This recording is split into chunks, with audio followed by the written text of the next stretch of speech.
오늘 하루도 주님 안에서 한 걸음 성장하길 원합니다.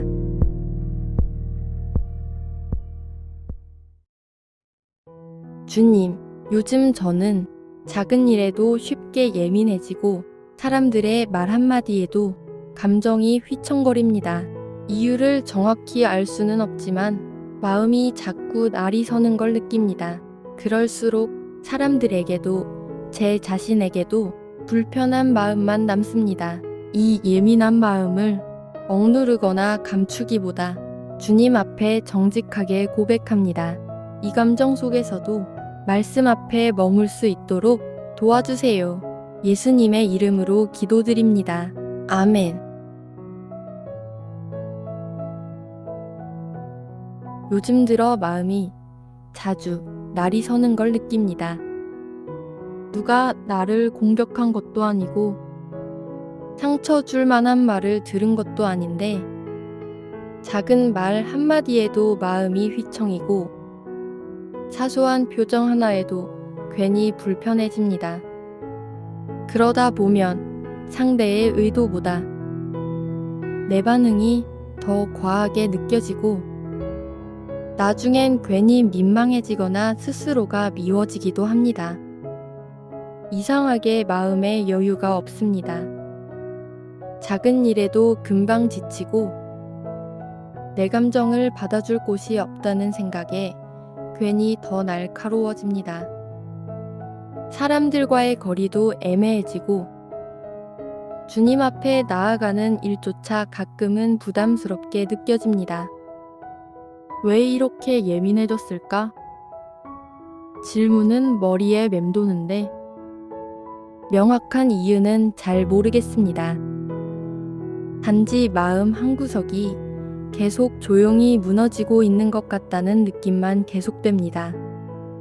혹시 지금 당신도 그런 감정의 흐름 속에 계신가요? 특별히 힘든 일이 없는데 계속 지치고 스스로가 낯설고 무기력함이 감정의 끝에서 빌려오는 시간. 오늘 이 묵상을 통해 그 예민한 마음을 주님 앞에 잠시 내려놓아 보았으면 좋겠습니다. 감정을 조절하기 위해 애쓰기보다 그 감정 속에 숨은 깊은 마음의 흔들림을 말씀으로 마주하는 시간. 주 안에서 한 걸음 채널은 그런 당신의 감정과 현실 속에서 말씀으로 중심을 잡아가는 걸음을 함께 걷고자 합니다. 구독하시면 앞으로의 날들 속에서도 말씀과 함께 다시 마음을 세우는 걸음에 함께 할 수 있도록 돕겠습니다. 예민함이라는 감정은 표현은 날카롭지만 그 안을 들여다보면 오히려 너무도 연약하고 부드러운 마음이 숨어 있습니다.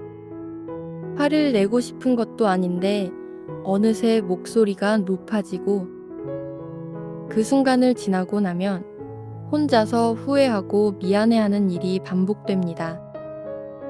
왜 그 말을 그렇게까지 받아들였을까? 왜 괜히 그 사람에게 나를 세웠을까?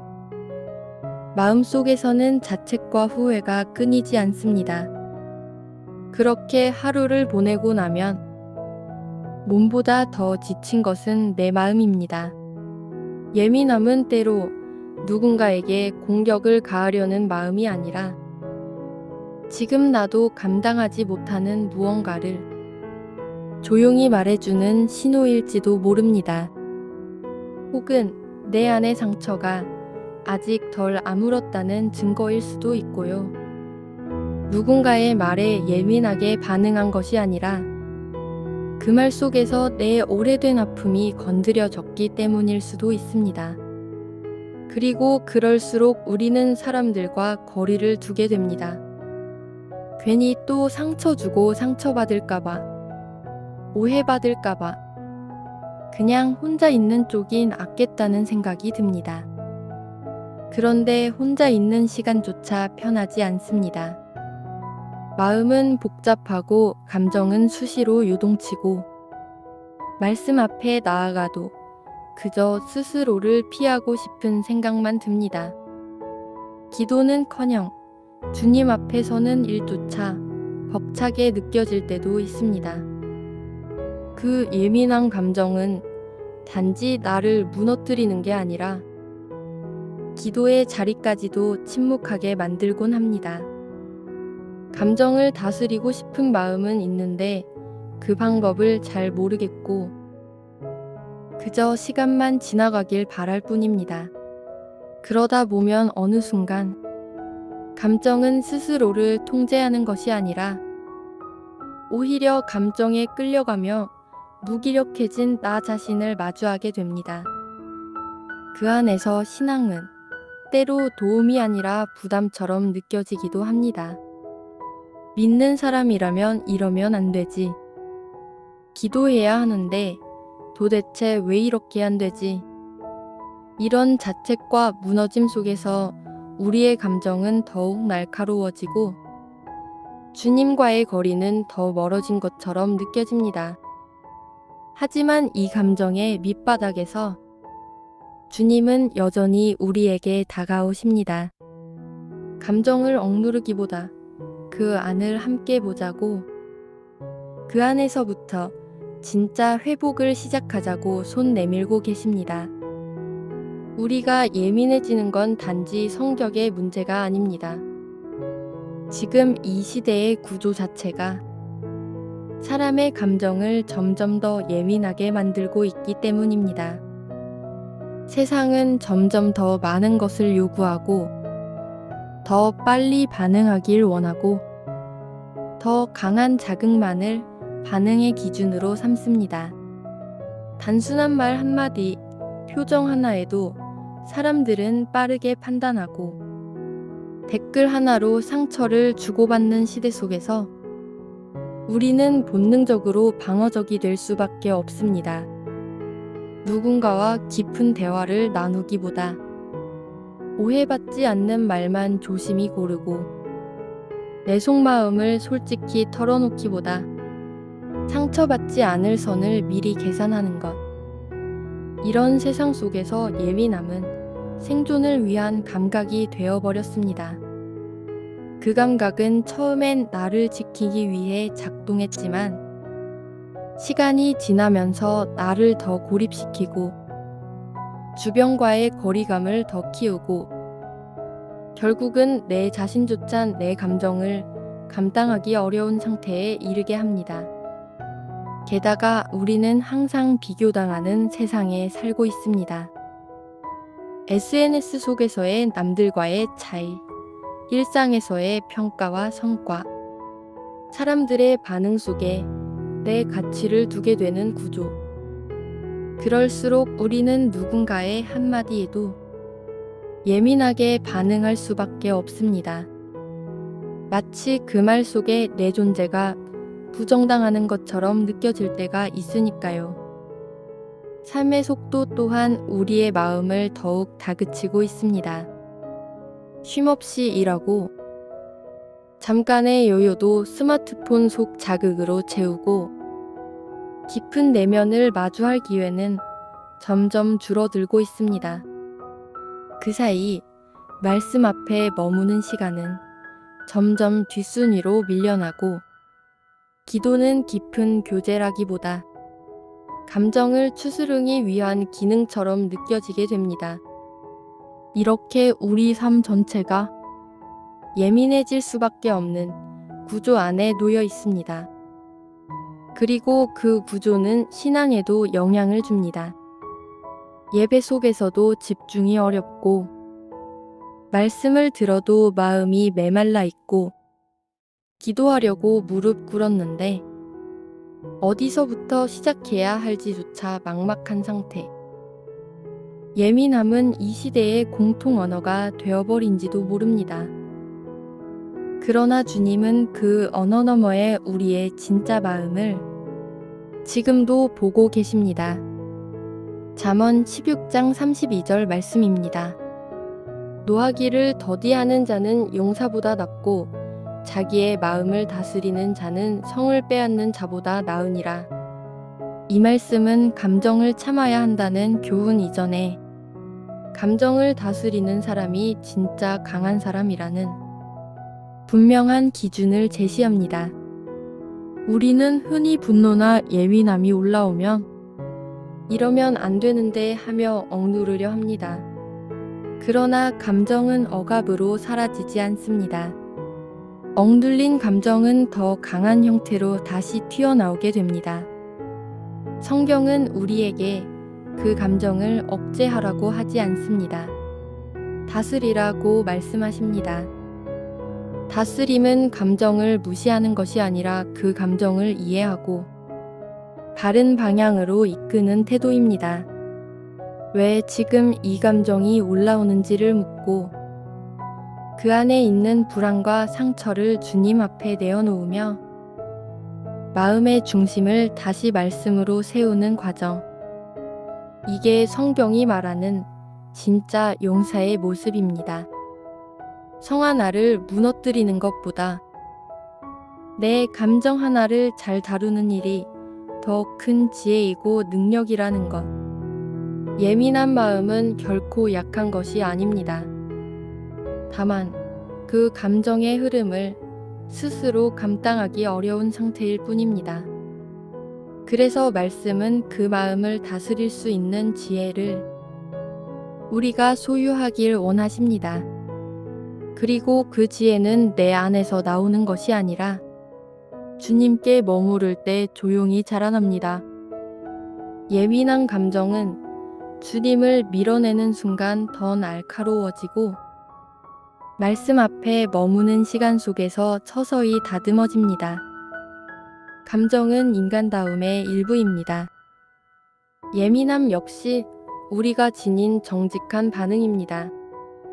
하지만 그 감정을 어떻게 다루는지가 우리의 신앙을, 우리의 관계를, 그리고 무엇보다 우리 자신의 중심을 결정합니다.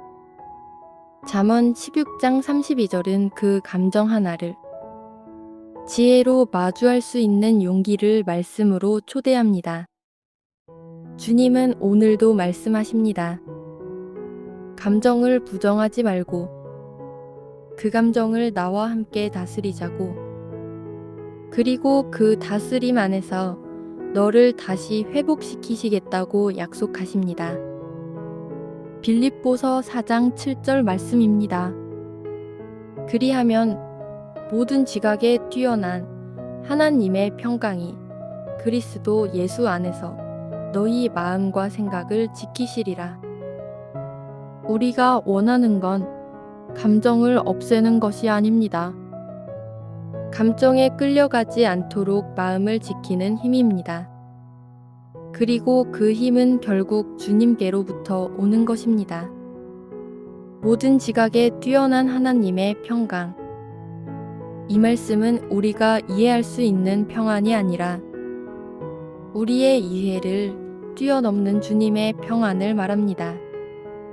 즉, 상황이 정리되지 않아도 감정이 여전히 흔들려도 그 한복판에서 마음과 생각을 지켜주시는 은혜가 있다는 뜻입니다. 예민해진 감정은 마음을 위협하고 생각을 복잡하게 만들고 신앙마저 흐리게 합니다. 하지만 주님은 그 감정의 소용돌이 안에서 내가 너의 마음과 생각을 지켜주겠다고 약속하십니다.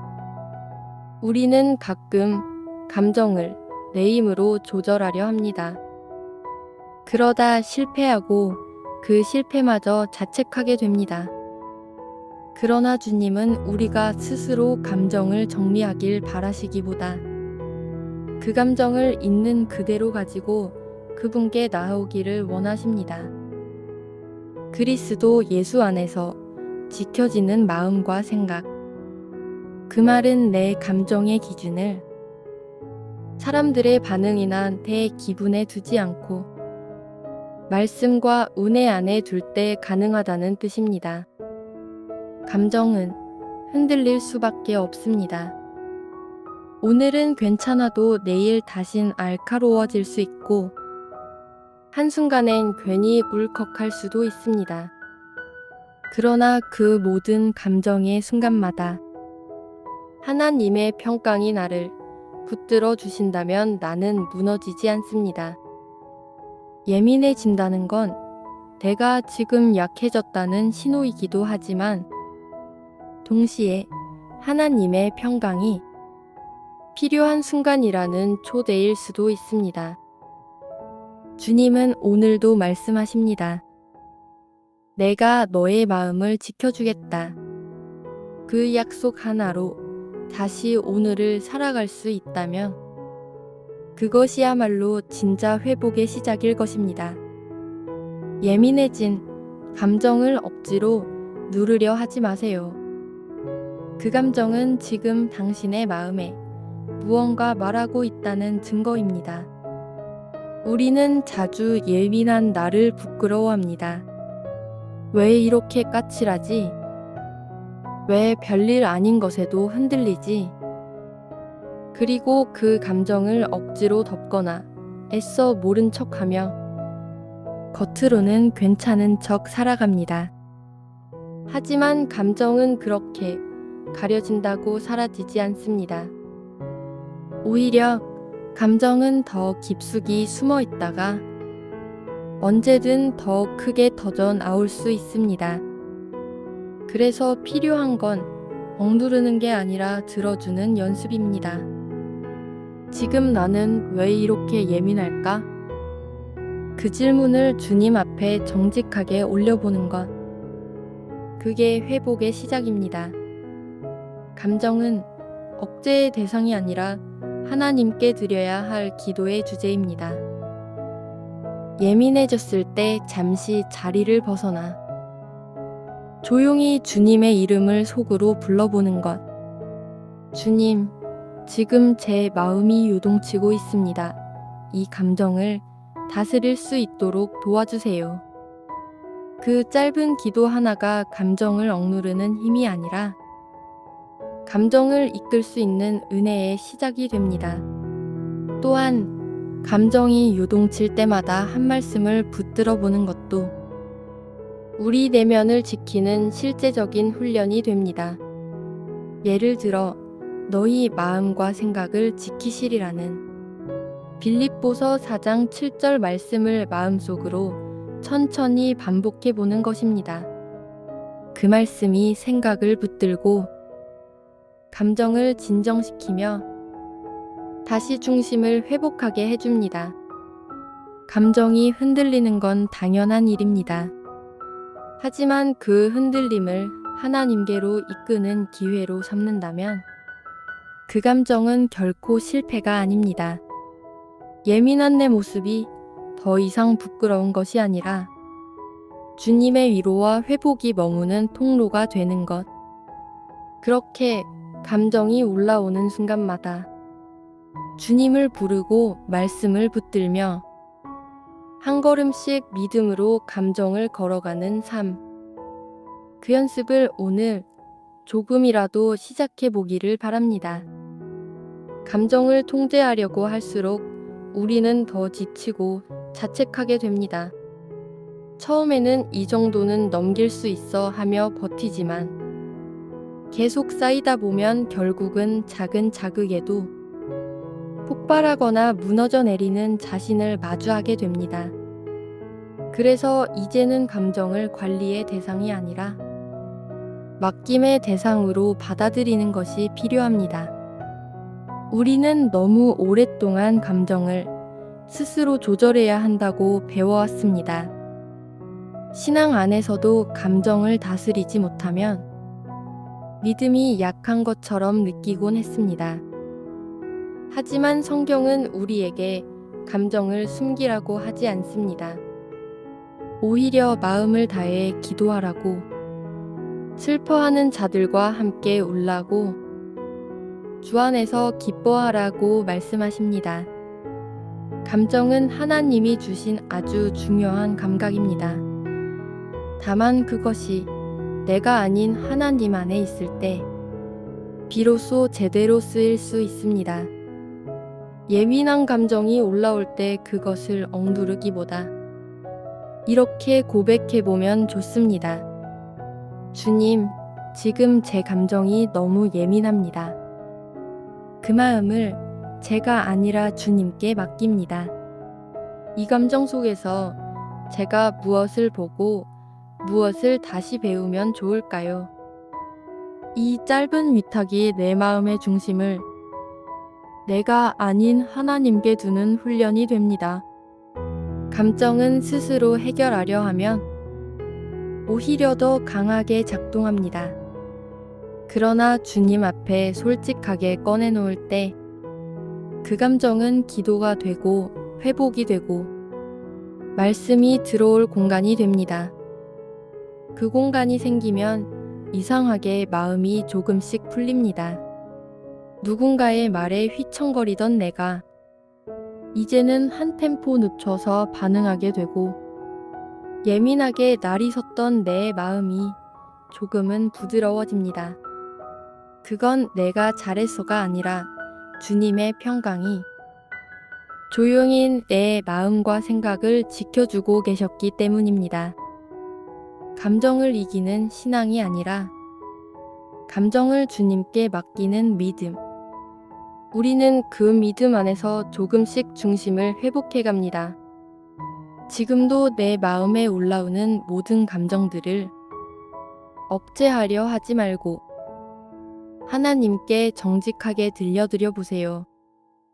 그 순간부터 감정은 더 이상 나를 끌고 가는 것이 아니라 하나님께 나를 붙들어주는 회복의 통로가 될 것입니다.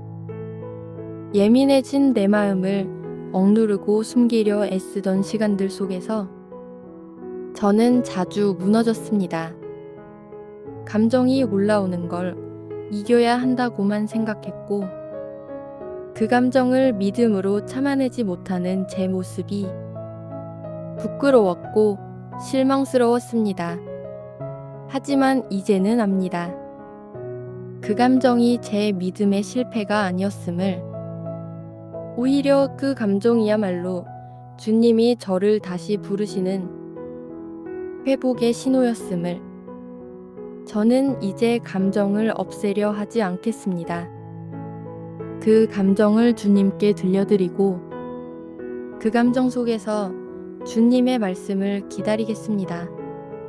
날이 선 마음에도 주님은 여전히 제 곁에 계셨고 거친 감정의 파도 속에서도 말씀은 조용히 제 안을 비추고 있었습니다. 오늘 저는 감정을 이기려 애쓰는 대신 그 감정과 함께 주님께 나아가겠습니다. 혼자 싸우지 않겠습니다. 더 이상 숨기지 않겠습니다. 주님의 평강이 제 마음과 생각을 지켜주신다는 약속을 붙들고 오늘도 흔들리는 감정 속에서 말씀 한 구절을 붙잡고 한 걸음 내딛겠습니다. 예민한 마음도 불편한 감정도 이제는 주님 안에서 다듬어질 수 있음을 믿습니다. 주님께 마음을 맡기고 감정을 내려놓고 말씀 앞에 다시 서는 이 걸음이 오늘의 회복이 되게 하소서. 오늘도 이렇게 주 안에서 한 걸음 함께 걸어가 봅니다.